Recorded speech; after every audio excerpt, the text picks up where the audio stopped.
Where's Bob? Let's go see the attic. Let's see the attic.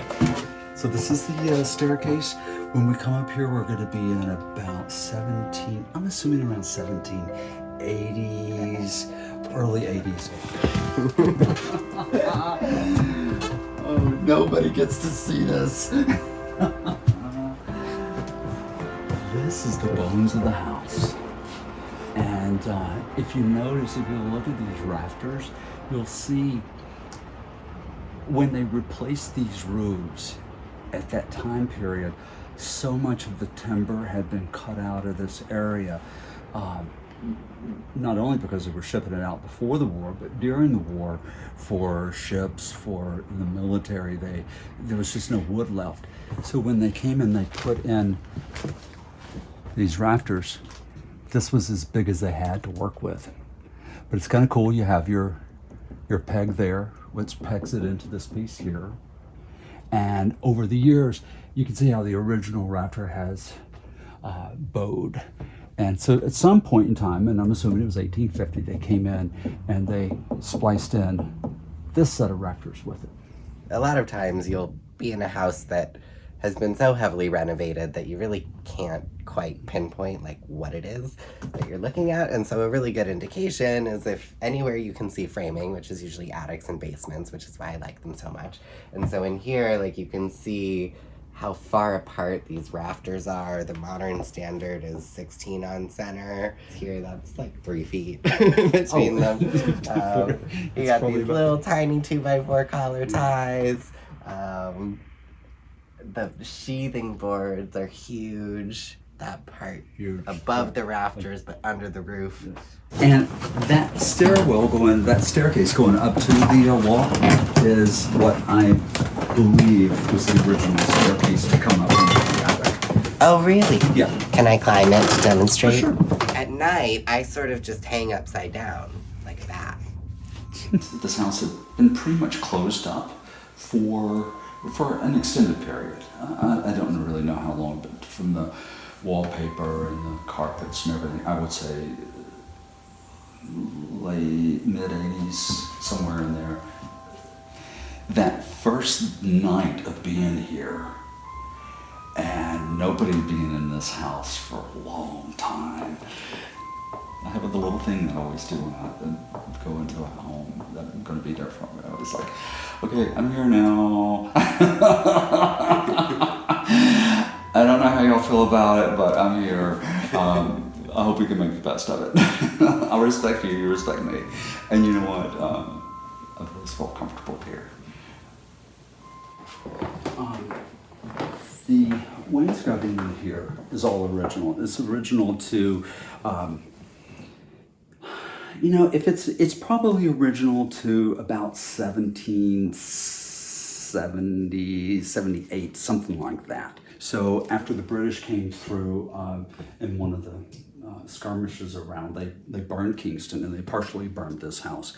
But this house still has a good amount of pretty close to original time. And if it's not, it's when they rebuilt it, and they would have rebuilt it in about the late 1770s, I think. So when I got the house, they were using curtains, and I couldn't figure out how to make a curtain work in a room like this because they were always blocking some light. So I found, with a little research and some help from some friends, a local woodworker who specializes in making basically original work that's based on 1700s through 1800s. And they made these shutter cabinet fronts. So all of the interior shutters are basically your design, yes, replicating what yes. was likely here. Yes. Talk about the edge. Can I demonstrate it? Yeah, you can do it. You can do it. Talk about where these shutters... The original shutters would have never come any further than the framing of the window. So very flush like that. But with what we were trying to do here, we couldn't get that to work on one side. Because of the size of the windows, they're a little too wide for that to be possible. Mm-hmm. So what John did for when royalty comes.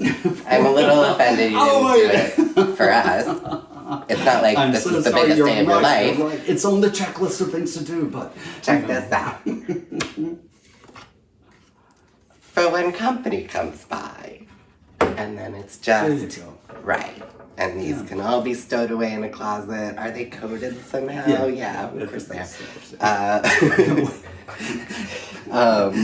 So they can be all put back later so the shutter's actually closed, but when they're removed, there's, a gap.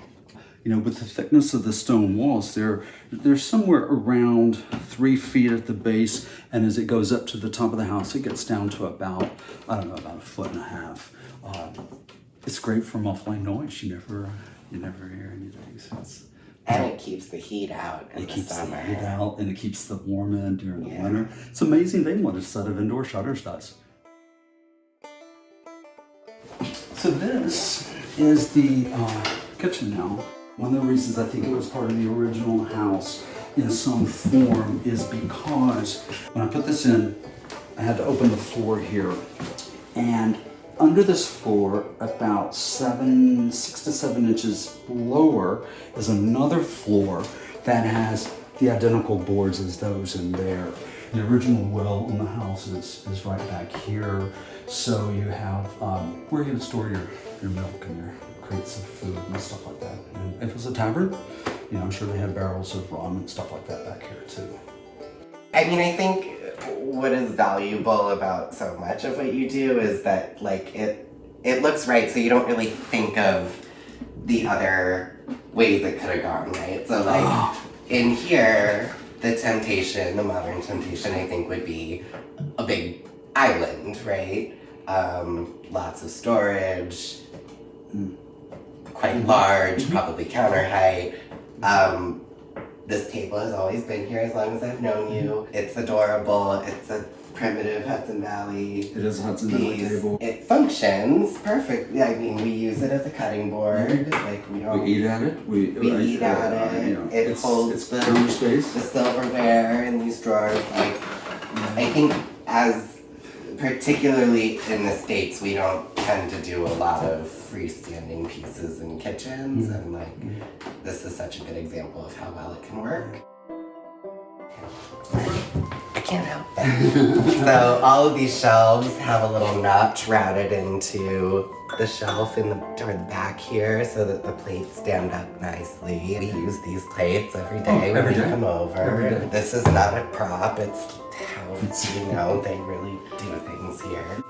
The way that you made all of this stuff work without, I feel like the modern impulse is just rip it all out. Brand new kitchen every 20-30 years. You've made this all work, and then added this just in the spirit of this, but this is all brand new. And cleverly, he's tucked in all the appliances. So we have drawer dishwashers, beautiful Shaw's fireplace sink, and then a little Frigidator.